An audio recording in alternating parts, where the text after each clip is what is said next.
नमस्कार दोस्तों, मैं हूं राज और आप देख रहे हैं हाईवे 33। तो चलिए दोस्तों, तांत्रिक मैडम की कहानी की ओर। आज संडे है ना, तो आज तो बिल्कुल वक्त बिल्कुल सही है। तो देर नहीं करते हैं, आज की कहानी की तरफ चलते हैं। आशीष, जेसिका और एनी यानी अनामिका, तीनों लोग बैठी हुई तांत्रिक मैडम का इंतजार कर रही थी। अब चाबी को ढूंढना था भाई, उसी चक्कर में तांत्रिक मैडम ना जाने कहाँ कहाँ चक्कर लगा रही थी। घर में बस आशीष, जेसिका और अनामिका, तीन लोग अब मौजूद थे। 3 दिन से गायब थी तांत्रिक मैडम। किसी को नहीं बताई थी, ना आशीष को, ना जेसिका को और ना अनामिका को, कि कहाँ जा रही हूँ। बस आशीष ने इतना ही पूछा था कि मैडम जी, रात के खाना बनाऊं? और तब तांत्रिक मैडम मुस्कुरा के बोली कि नहीं, जब मैं आऊंगी तो तुम्हें खुद पता चल जाएगा। अब इसके बाद अपनी कार उठाती हैं और फिर वो निकल जाती हैं। आशीष की हिम्मत नहीं पड़ता कि तांत्रिक मैडम से पूछे कि कब तक आओगी। और जो जेसिका उनके साथ में हमेशा चिपकी रहती थी, उसकी भी हिम्मत नहीं थी कि तांत्रिक मैडम के उस समय उनका सामना करे। बड़े गंभीर लग रही थी, आंखों में जैसे अब कुछ अलग सा शक्ति दिखाई दे रही थी। अब फिर वो निकलती चली गई। आज तीसरा दिन था। हर रोज आशीष इंतजार करते थे कि आज तांत्रिक मैडम जरूर आएगी, आज जरूर आएगी। जेसिका से पूछते थे, जेसिका क्या तुम्हें कुछ खबर है? अरे तुम अब तो तांत्रिक हो ना, तो थोड़ा तंत्र मंत्र का प्रयोग करो, आज जानकारी रखो कि तांत्रिक मैडम है कहाँ पर। जेसिका कहती कि नहीं, ये सब तंत्र मंत्र मुझे नहीं आता है, मैं इतनी बड़ी तांत्रिक नहीं हूँ। और फिर अनामिका अनामिका को अब कहा, अब तो वो साधारण सी लड़की थी, अब उसको क्या आशीष बोल सकते थे। लेकिन ये 3 दिन में बहुत ही परेशान थे। कभी जेसिका उनको छेड़ती थी और कभी अनामिका छेड़ती थी। वो जो घर में एक आत्मा थी, वो तो नज़र नहीं आ रही थी। ऐसे लग रहा था कि वो आत्मा जो लड़की थी, वो भी तांत्रिक मैडम के साथ गई हुई है। अगर होती तो आशीष को कभी न कभी जरूर नजर आती। 3 दिन लोग चिंता में डूबे रहे, लेकिन इसी बीच आशीष बहुत परेशान रहे।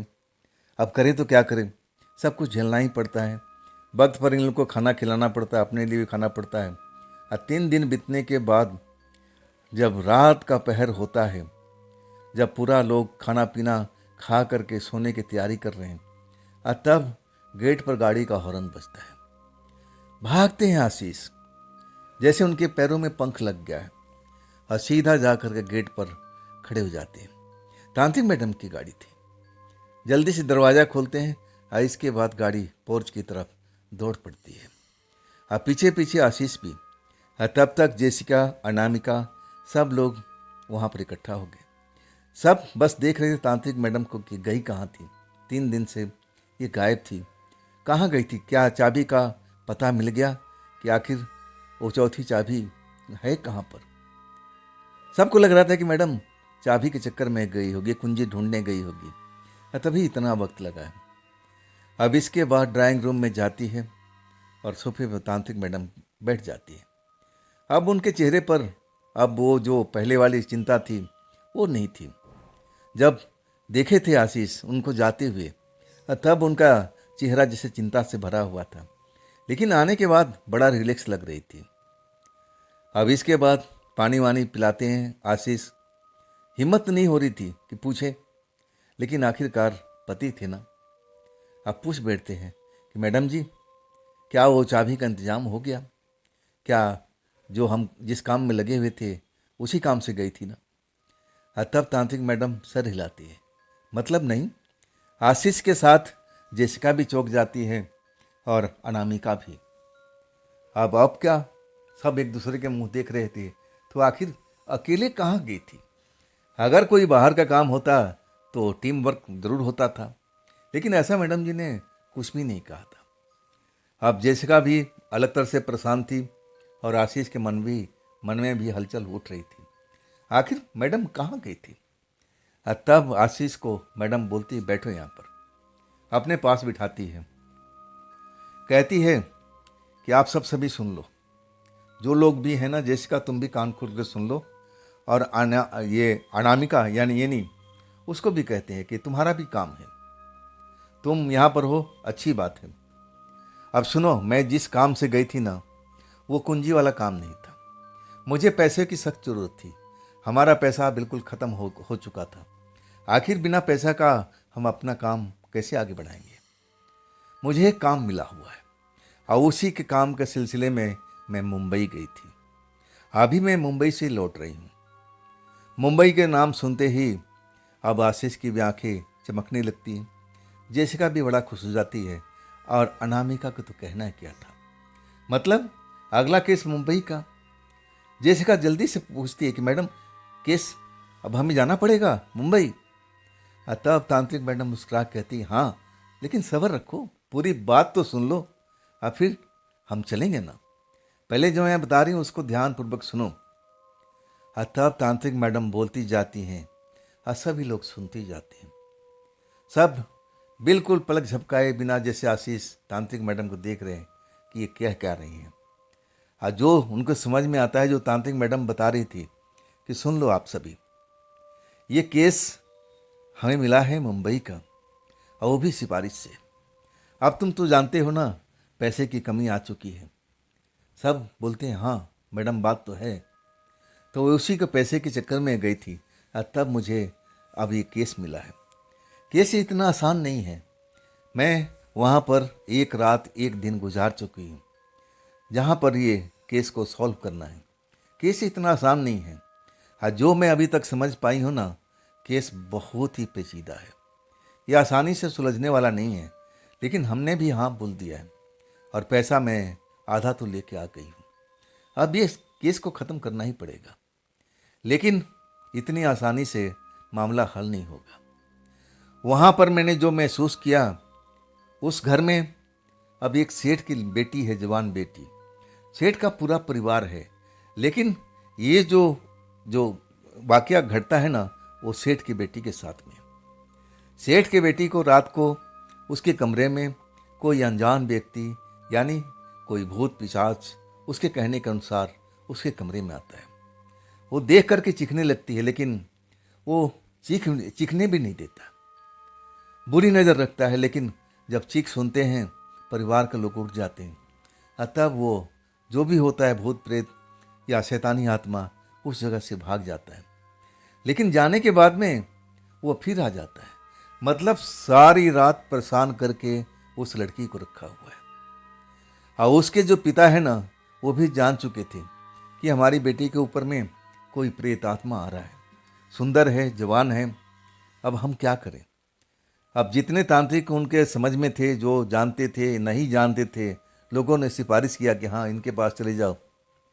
सब लोग आते थे, देखते थे, लेकिन उस घर में वो प्रेतात्मा मिलता ही नहीं था। तो किसको पकड़ेंगे। जब तक प्रेतात्मा हाथ नहीं लगे तो अब करें तो क्या करें। वो तो कह के जाते थे कि हाँ हमने पूजा पाठ कर दिया, अब वो प्रेतात्मा कभी आपके घर में नहीं आएगा, ना आपको बेटी को परेशान करेगा। सेठ खुश हो जाते थे, चलो अच्छी बात है। लेकिन एक आध दिन ही बीतता था, इसके बाद से फिर वही कहानी दोबारा से शुरू हो जाती थी। अब इसके बाद तो बिटिया अकेले नहीं होती थी। उनके मम्मी और कुछ और महिलाएं जो उस घर में रहती थी, सब रात को एक ही कमरे में रहती थी। और उस टाइम भी जो प्रेतात्मा आता था ना, जब सब लोग सोए हुए होते थे, और जैसे ही आता था, जो जागता भी रहता था वो भी सो जाता था। और उसके बाद बिटिया को परेशान करता था। और तब बिटिया डर के मारी चीखना चिल्लाना शुरू कर देती थी। और तब वो घर के महिलाएं जागती थी। जागने के बाद वो फिर गायब हो जाता था। ये सिलसिला रुका नहीं है। ना जाने कितने तांत्रिक उस घर में आए, लेकिन उस प्रेतात्मा को कोई पकड़ नहीं पाया। ना जान पाया कि आखिर वो है कौन, किसी ने भेजा है या फिर अपने आप आ गया। जब तक आमना सामना ना हो तो बात कैसी बनेगी। मैं भी उस घर में एक रात गुजार के आई हूँ। हाँ, मैं भी उसको देखी हूँ। लेकिन जैसे ही वो मुझे देखता है ना, शायद उसको समझ में आ जाता है कि मैं तांत्रिक हूँ, मैं ज्ञानी हूँ, और फिर वो भाग जाता है। मैं उसके पीछे दौड़ती हूँ पकड़ने के लिए, लेकिन वो हाथ नहीं आता है। इतना कहकर के तांत्रिक मैडम चुप हो जाती है और जेसिका से पूछती है कि जेसिका, इसके आगे कि तुम्हें कुछ बात करनी है तो पूछो। जेसिका कुछ नहीं पूछती। आशीष पूछते हैं कि आखिरकार मैडम जी, जब आप एक रात वहाँ पर गुजार लिया और जब आपको भी धोखा देके भाग सकता है तो आप कैसे पकड़ेंगी उसको? क्या वो बिटिया बिल्कुल सही सलामत है अभी तक? तब मैडम कहती कि हाँ, अभी तक तो सही सलामत है, लेकिन कब तक कुछ कहा नहीं जा सकता है। हमें जल्द से जल्द कुछ करना पड़ेगा। आशीष कहने लगे तो फकीर बाबा का मदद लेते हैं। तांत्रिक मैडम कहती कि नहीं, फकीर बाबा कहीं गए हुए हैं, मैं उनके यहाँ से आ रही हूँ। अगर वो होते तो आधा काम तो मेरा खत्म हो जाता।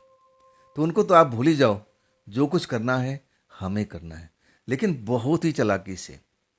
हम सब चलेंगे, उस बिटिया के कमरे में रुकेंगे और हम सेवका के तरफ, जैसे सेवका कोई होता है ना, वैसा भेष धारण करेंगे, यानी नौकर नौकरानी की तरह हम उस घर में रहेंगे। बहुत बड़ा बंगला है। हम उस पिशाच को या उस बुरी आत्मा को हम महसूस नहीं होने देंगे कि हम लोग ज्ञानी हैं या फिर हम तांत्रिक हैं। जरूर हमारे चंगुल में आएगा। और जहाँ तक मुझे अनुमान लग रहा है कि उस घर में कोई प्रेत का साया है ही नहीं। मैंने सब कुछ देख लिया है, मैं सब कुछ जो भी करना था मैं करके देख लिया हूँ, लेकिन उस घर में मुझे जरा भी संकेत नहीं मिला।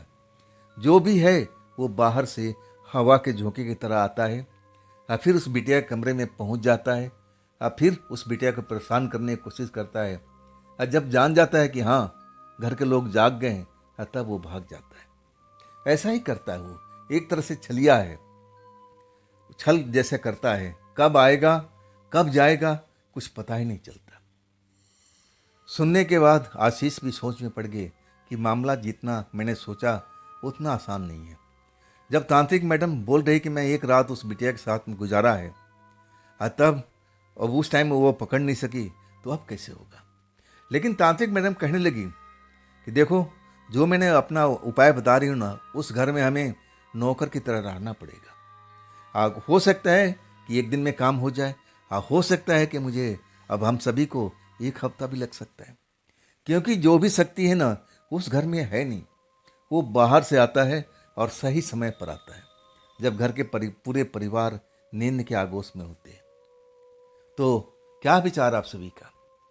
सब ने हाँ बोल दिया, ठीक है मैडम, हम चलते हैं ना, बिल्कुल, अब हम आपके साथ में हैं, जो कहेंगी हम कर लेंगे, हम लोग नौकर भी बन जाएंगे, कोई बड़ी बात नहीं है, कितने बार हम लोग बने हुए हैं, तो इसमें अब शर्माने वाली क्या बात है?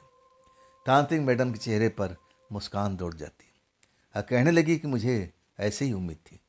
तो फिर देर क्यों करते हैं, सफ़र लंबा है और अपनी तैयारी करो। और फिर आशीष को कान में कुछ बोलते हैं, तांत्रिक मैडम बोलती हैं और आशीष हाँ में सिर मिलाते हैं, मतलब हाँ में अब बोलते हैं कि ठीक है मैडम। और उसके बाद तैयारी शुरू हो जाती है, सामान वामान पैक कर लेते हैं और तांत्रिक मैडम कहती है कि हम सुबह 4 बजे निकल पड़ेंगे और तब तक आप लोग आराम कर लो। हाँ, वही होता है, बाकी सब लोग आराम करने लगते हैं, लेकिन जो आशीष थे उनके आंखों में नींद नहीं आ रही है, वो सोच में डूबे हुए हैं। वो कोई तंत्र मंत्र का ज्ञाता नहीं थे, लेकिन इतना दिन इस घर में रहने के बाद, तांत्रिक मैडम की सोहबत में आने के बाद ऊंच नीच समझने लगे थे। और वो सोच रहे थे कि जब वो प्रेतात्मा उस घर में रहता ही नहीं है, उसका वो घर ही नहीं है, तो तांत्रिक मैडम कैसे पकड़ेंगे? बात पते की थी, इसलिए उनको नींद नहीं आ रही थी। आखिरकार नींद के आगोश में कब आए पता ही नहीं चला। और जब जेसिका शोर करने लगी, आशीष सोते रहोगे या चलना भी है, तब जाकर नींद खुलती है तो देखते हैं घड़ी में 3:30 का टाइम हो रहा है। और उसी वक्त तैयार होते हैं और इसके बाद सब लोग बैठ करके गाड़ी चल पड़ती है।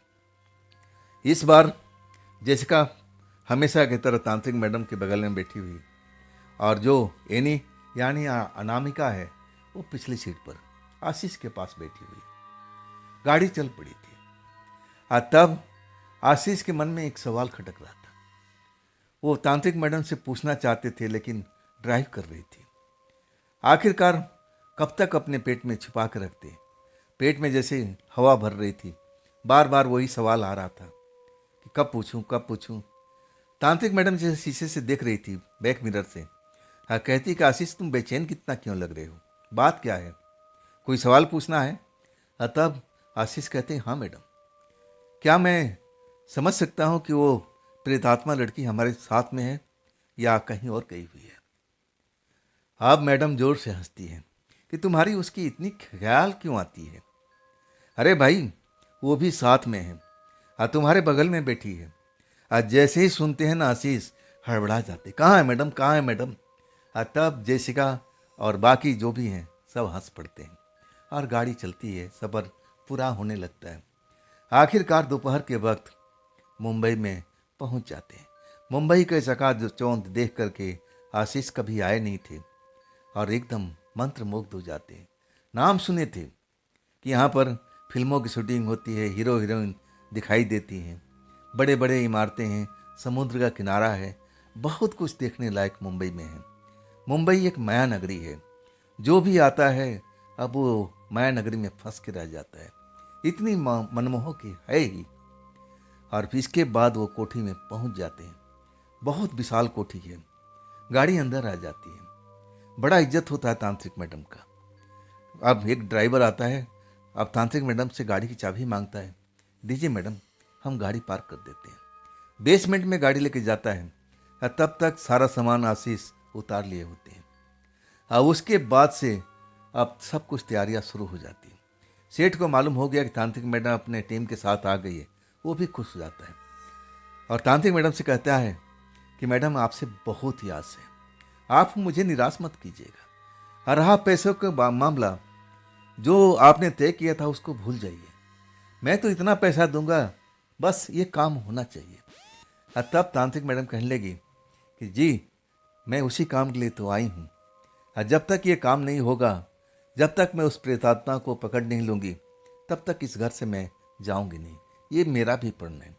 अब मैं देखती हूँ कि कब तक वो मुझसे बचता है।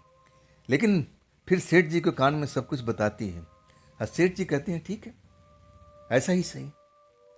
अब इसके बाद आशीष को और जेसिका को, अनामिका को साधारण कपड़े तांत्रिक मैडम देती है कि आप सब ये कपड़े पहन लो। खुद तांत्रिक मैडम वो भी साधारण कपड़े पहन करके जैसे नौकर नौकरानी की तरह सबको लगने लगे। आशीष को भी वही होता है जैसे उस घर का नौकर है। अब उसके बाद उस कमरे में जाते हैं जहाँ पर वो बिटिया रानी अब सोती थी, उसका कमरा था। अब एक बार आशीष भी देखते हैं, लड़की तो बहुत ही खूबसूरत है, मतलब इसके ऊपर में वो भूत एक तरह से प्रेमी बन गया है। मन ही मन सोचते हैं कि अगर मुझे मिल जाए ना तो मैं तो कच्चा चबा दूंगा उसको। एकदम आशीष गुस्से में दिखाई देने लगते हैं और तब तांत्रिक मैडम शायद समझ जाती है, कहती है आशीष इस तरह से नहीं, गुस्सा नहीं दिखाना है, हमें प्यार से काम करना है। हमें तो अभी मालूम भी नहीं कि वो है कहाँ पर, हमें तो बस इस घर में नौकर चाकर की तरह रहना है। इस बिटिया को हमें जैसे जैसे वो मालकिन है और हम नौकर हैं, बस इसकी हिफाजत करनी है भाई, देख रेख करनी है। और उस भूत को पता भी नहीं लगे कि हम लोग कोई तांत्रिक हैं। ऐसे ही हमें रहना है यहाँ पर, साधारण, बिल्कुल साधारण। और उसके बाद वही खेल शुरू हो जाता है। जो घर में एक आम नौकर करता है, झाड़ू से लेकर के सफाई तक, तांत्रिक मैडम और जेसिका भी लग जाती है। जिसको जो काम आता है, इस काम में तो माहिर थे आशीष, खाना बनाने में किचन संभाल लेते हैं कि मैं बिटिया रानी के भोजन बनाऊंगा, और इसके बाद वो अपने काम में लग जाते हैं। सब अपना अपना काम बांट लिया है। रात होती है, आशीष को तो अलग कमरे में सोना पड़ा क्योंकि वो बिटिया रानी कमरा था, लेकिन तांत्रिक मैडम, जेसिका और अनामिका उसी घर में सोती है और बाकी परिवारों को मना कर देती है कि आप लोग आज के बाद इस घर में नहीं रहेंगे, हम हैं, हम देखेंगे बिटिया रानी को, इसका सुरक्षा अब हमारी जिम्मेदारी है। आप लोग निश्चित होकर के सोइए, हमारे रहते हुए आप लोग को डरने की जरूरत नहीं है।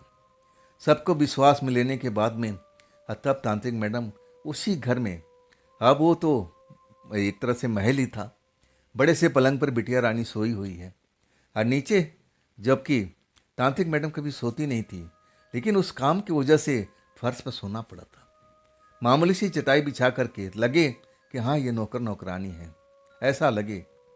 और उसके बाद में सारी रात जागना, उस प्रेत का इंतजार करना। लेकिन अब दूसरी रात हो चुकी थी और अभी तक प्रेत का कोई अता पता नहीं था। क्या उसको पता लग गया था कि इस घर में तांत्रिक प्रवेश कर गए हैं? तभी वो नहीं आ रहा था। तांत्रिक मन ही मन सोच रही थी कि शायद ऐसा ही है, शायद वो जान चुका है कि हम लोग इस घर में आ गए हैं, तब हम क्या करें। लेकिन दिमाग काम नहीं कर रहा था और इस तरह करते करते 4 दिन बीत चुका था। लेकिन तब से बिटिया रानी बड़ा सुख में थी, अच्छी नींद लेती थी और सुबह जब पापा आते थे तो मुस्कुरा के मिलती थी कि पापा आज वो प्रेत नहीं आया, आज प्रेत नहीं आया। पापा भी खुश जाते थे। कहते थे तांत्रिक मैडम से कि मैडम जी बस आप पर ही विश्वास है, आप ही कुछ कर सकती हैं। बाकी मैं हर तांत्रिक को बुला लिया लेकिन कोई फायदा नहीं हुआ। मैं उनका दोष नहीं देता हूँ, उन्होंने अपनी तरफ से सब कुछ किया है, लेकिन जब आप बता रही हैं कि वो प्रेत इस घर में है ही नहीं तो लोग कैसे पकड़ेंगे। और आप भी तो 4 दिन हो गया, अभी तक आपका प्रेत का आमना सामना हुआ नहीं है ना। तांत्रिक मैडम हंस के कहने की बिल्कुल बात आपने सही कहा है, ऐसा ही है। अगर इस घर में प्रेत होता कहीं ना कहीं पर भी मैं उसको ढूंढ निकालती, लेकिन ये प्रेत बाहर का है। लेकिन अभी तक वो आया नहीं है। हम इंतजार करेंगे और हमने भी प्रण लिया है जब तक हम उस प्रेत आत्मा को पकड़ नहीं लेंगे हम चैन से नहीं रहेंगे, ना हम यहाँ से जाएंगे, चाहे कितना ही वक्त लग जाए। सेठ बड़ा खुश थे कि चलो अब तो हमारे बिटिया का प्रोटेक्शन मिल रहा है, अब तो बड़ा चैन की नींद सो रही है, कोई दुख नहीं तकलीफ नहीं। बिल्कुल वो भी अब खुश हो जाते हैं कि ठीक मैडम जी आप अपनी जिम्मेदारी संभालिए और मैं अपने काम में लगता हूँ। और वही होता है 5वें रोज तांत्रिक मैडम मन ही मन हिसाब लगा रही थी, ये कौन हो सकता है भाई, कैसे उसको मालूम हो गया कि हम लोग इस घर में आ चुके हैं। कोई ना कोई घर में तो भेदी है, कोई ना कोई ऐसा है जो उस प्रेतात्मा से मिला हुआ है, लेकिन कौन हो सकता है। कोई ना कोई ऐसा अब इस घर में है जो उसको खबर कर दिया है कि अब उस कमरे में मत जाना, नहीं तो तुम फंस जाओगे।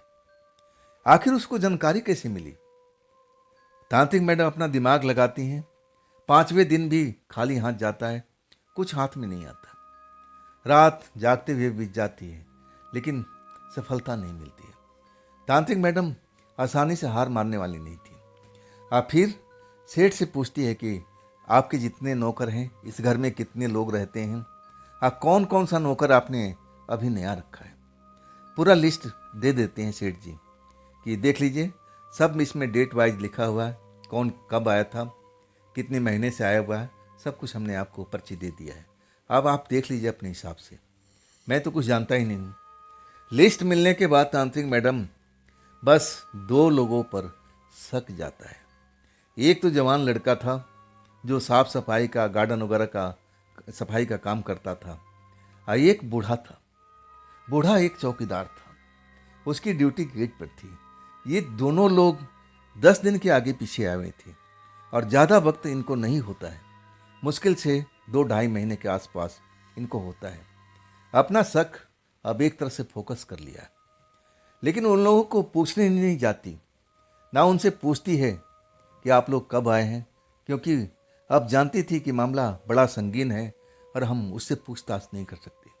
अगर ये लोग भेदी हैं इस घर में तो कुछ भी हो सकता है, फिर हम प्रेतात्मा को पकड़ नहीं पाएंगे। लेकिन नज़र रखती है, आशीष को भी लगा देती हैं और जेसिका को भी लगा देती है। जो जवान लड़का है ना उसके पीछे अब जेसिका लग जाती है। अब देखता है कि इतनी गोरी सुंदर महिला, अब वो जवान लड़का एक तरह से जेसिका पर लट्टू हो जाता है। हाँ, जेसिका भी तो यही चाहती थी।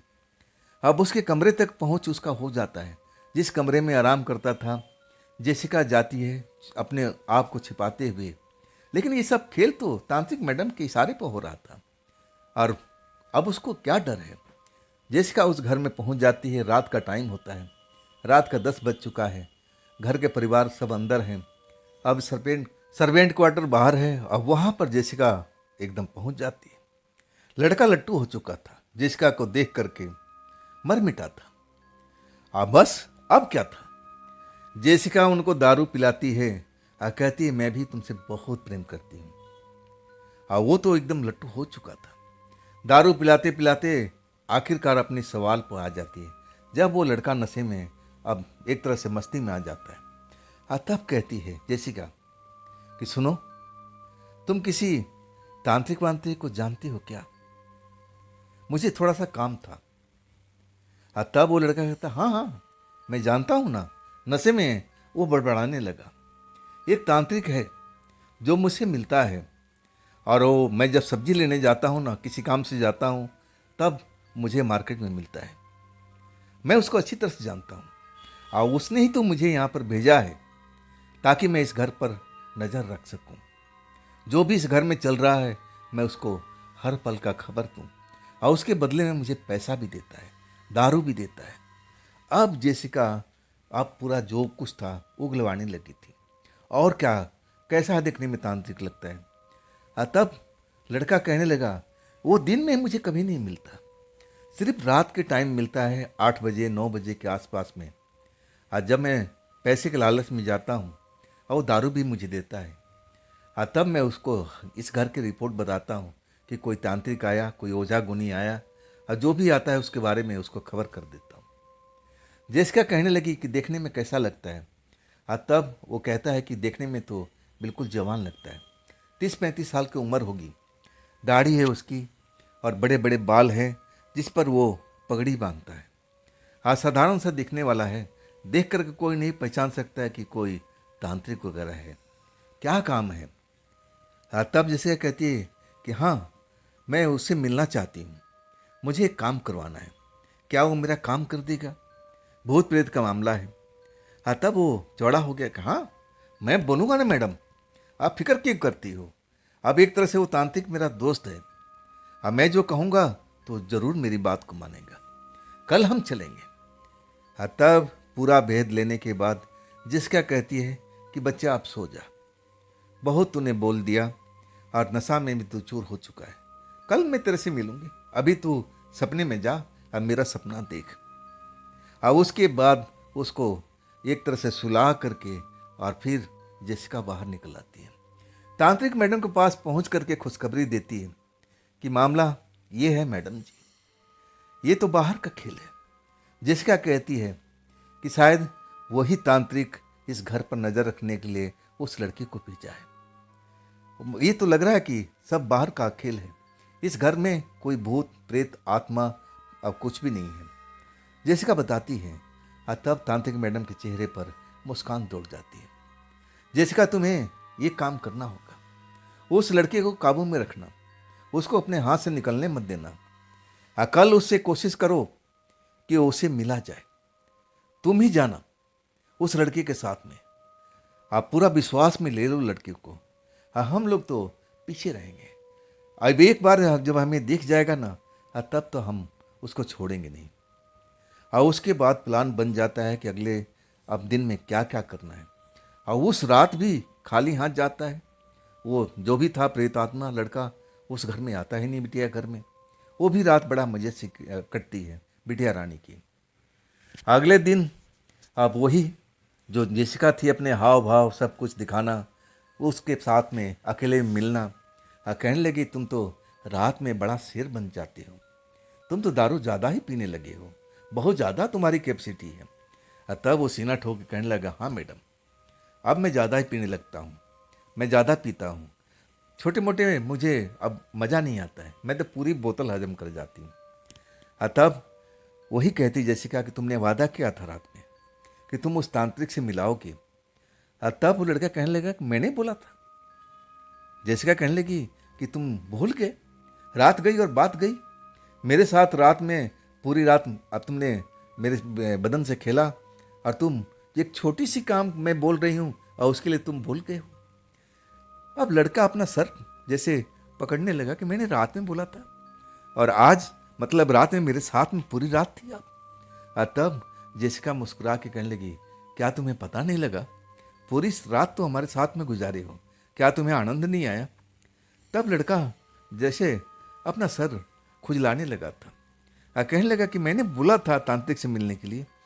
तब जेसिका कहने लगी, हाँ अरे मिलवा लो दो, मुझे बहुत ज़रूरी काम है, मेरी एक सहेली के साथ में भूत प्रेत का साया हुआ है और उसको छुड़वाना है, तुम मेरी मदद करो, और क्या चाहिए, मैं फिर तुम्हें रात में तुम्हारे कमरे में आऊँगी, मैं तुम्हें खुश और करूँगी, तुम्हारे लिए बोतल का इंतजाम भी कर दूँगी। लड़का खुश हो चुका था। अब इससे बड़ा अब क्या मिल सकता है? लड़की क्या लड़की, ऊपर से दारू का बोतल, और क्या चाहिए? तब कहता है कि ठीक मैडम, 7 बजे गेट पर मिलना है आप, क्योंकि मैं उसी टाइम बाजार में जाऊंगा, घूमूंगा फिरूंगा। अब मुझे वो खास जगह पर मिलता है जहाँ पर कोई होता नहीं है। एक पुलिया है, पुलिया के पास मुझे वो मिलेगा। आप मेरे साथ में रहना और तब मैं उसे आपको मिलवाऊंगा। अब ये खबर तांत्रिक मैडम को मिलती है और सब तैयारी हो जाती है। आशीष भी अपना तैयार बैठे हुए हैं कि चलो आज आर पार, आज मैं दिखा दूंगा कि कैसा तांत्रिक है। एक बार मैं उसको पकड़ लूँ ना तो मैं छोड़ूंगा नहीं, चाहे कुछ भी कर ले। अब वही होता है पूरी तैयारी से। अब सब लोग 7 बजे शाम का इंतजार करने लगते हैं। आखिरकार 7 बजता है। जेसिका पहले गेट के बाहर निकल जाती है। जैसा वो लड़का बोला कि पहले आप निकल जाना और फिर मैं आपके पीछे आऊँगा, ताकि किसी को शक ना हो। अब वैसे ही दोनों लोग करते हैं, पहले जेसिका निकलती है और फिर वो लड़का। इसके बाद धीरे धीरे करके अब टीम का पूरा, तांत्रिक मैडम और वो इनी, वो भी पीछे पीछे।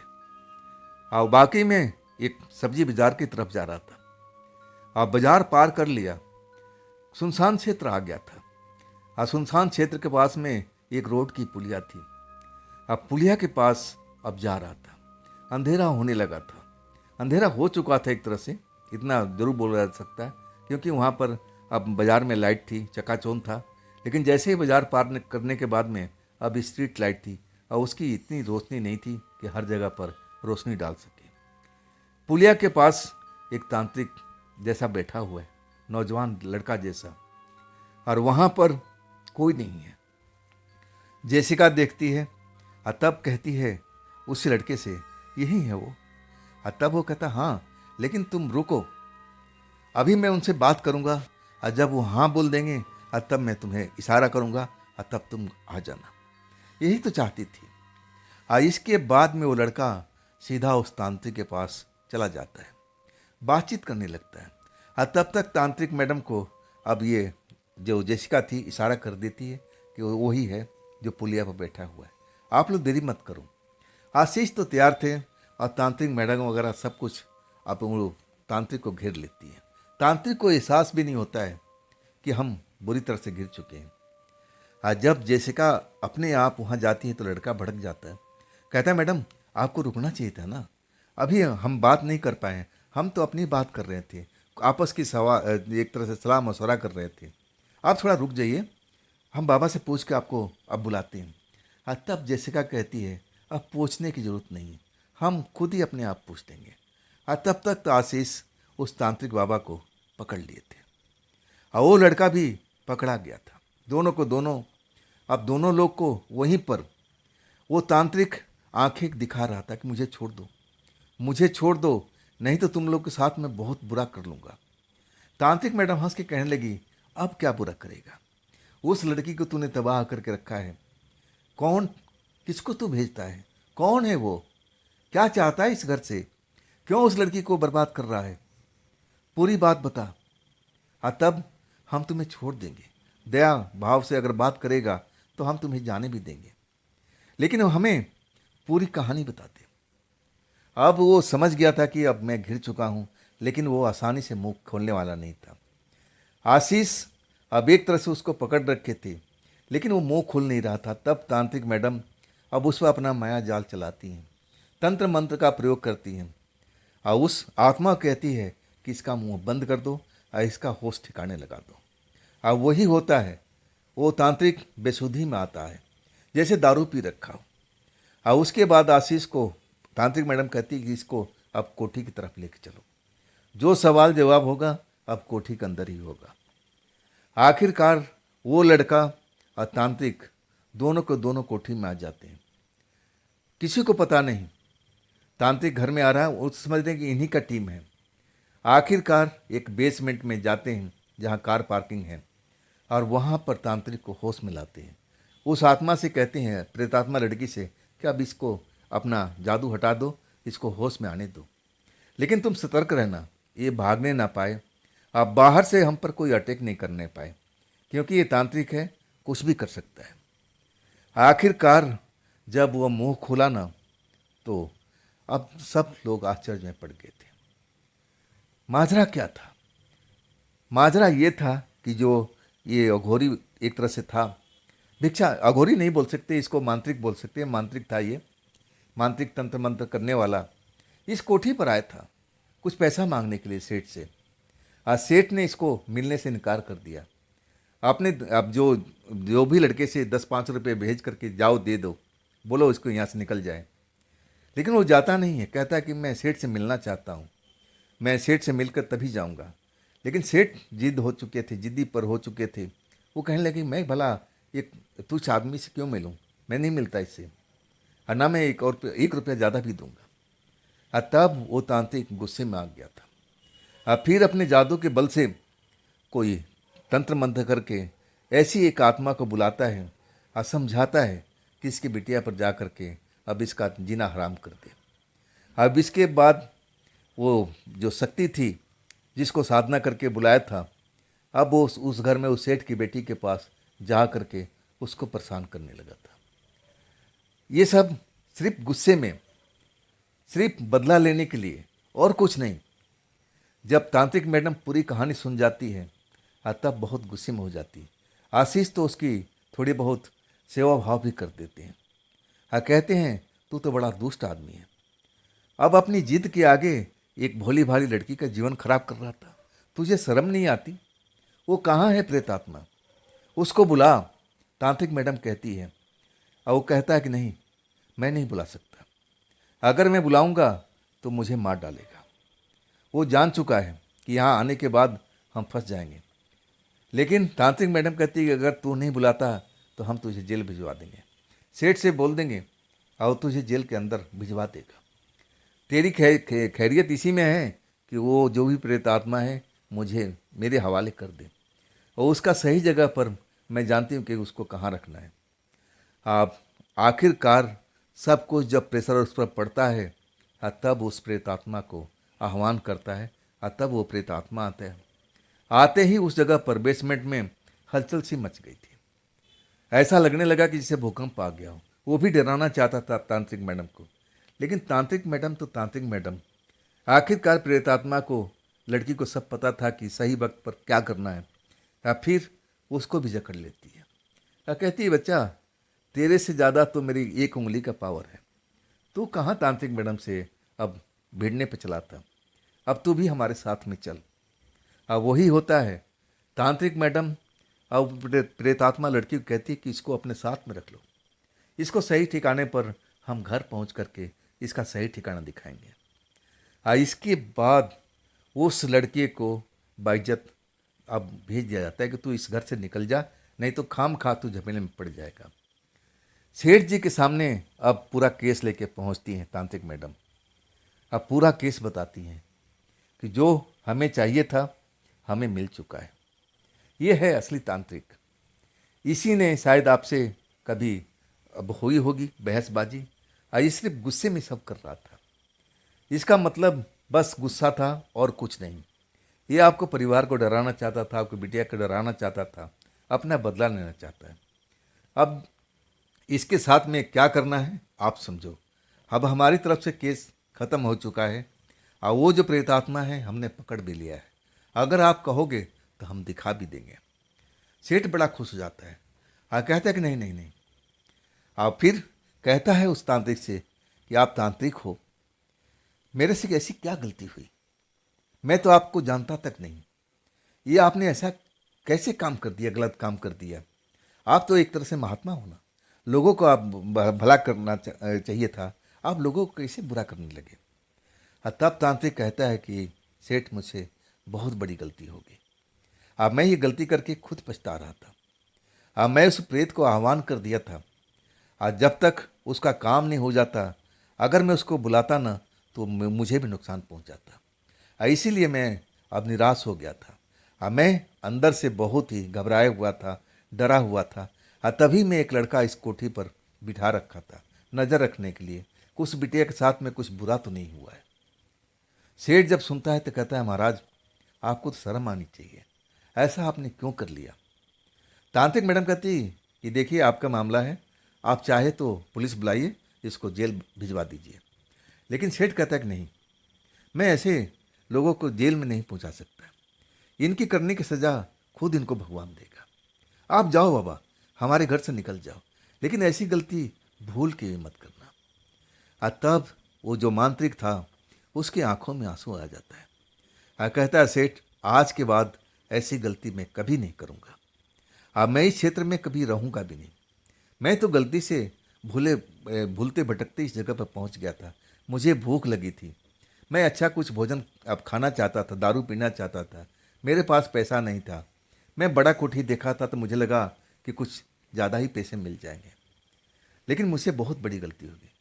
और तांत्रिक मैडम से कहता है कि मैं बस आप मुझे माफ़ कर दीजिए, ऐसी गलती मैं कभी नहीं दोहराऊंगा। तांत्रिक मैडम कहती है कि आप अच्छे लोगों की मदद कीजिए ना, ऐसे बुरे काम कब से करने लगे, आप चले जाइए। और उसके बाद तांत्रिक अब वहाँ से निकल जाता है। और उस घर में दोबारा से खुशी लौट आ जाती है। खुशी लौट आती है। बिटिया एकदम जो डरी डरी रहती थी, जब उसको पता लगता है कि अब ऐसा कुछ नहीं होगा, तो वो भी खुश हो जाती है। और वो सेठ इतना खुश था, तांत्रिक मैडम को, पूरी टीम को एक तरह से जैसे घर का कोई मेंबर हो, इस तरह से अब रखने लगा था। कहने लगा कि आप पूरा मुंबई घूमिए, जहाँ जहाँ घूमना है आप लोग घूमिए, जब आपकी इच्छा हो तब आप लोग निकल जाना। लेकिन तांत्रिक मैडम जाती कि हम घूमने के लिए थोड़ी आए हैं, और हमारा काम हो गया, हम निकलेंगे, हमें अगले काम पर चलना है। अभी तो हमें कुंजी की तलाश करना है, और वो सबसे बड़ा विकट काम है। अब इसके बाद सारे पैसे वैसे मिलने के बाद अब कुछ ज़्यादा ही पैसे सेठ खुश होकर देता है। और तब वो वहाँ से लोग अब विदाई अब उनकी होती है। और फिर अपने फार्म हाउस पर फिर अगले केस की तैयारी में, यानी कुंजी की तलाश में अब आगे कहाँ जाना है, तांत्रिक मैडम सब कुछ हिसाब किताब लगाने लगी थी।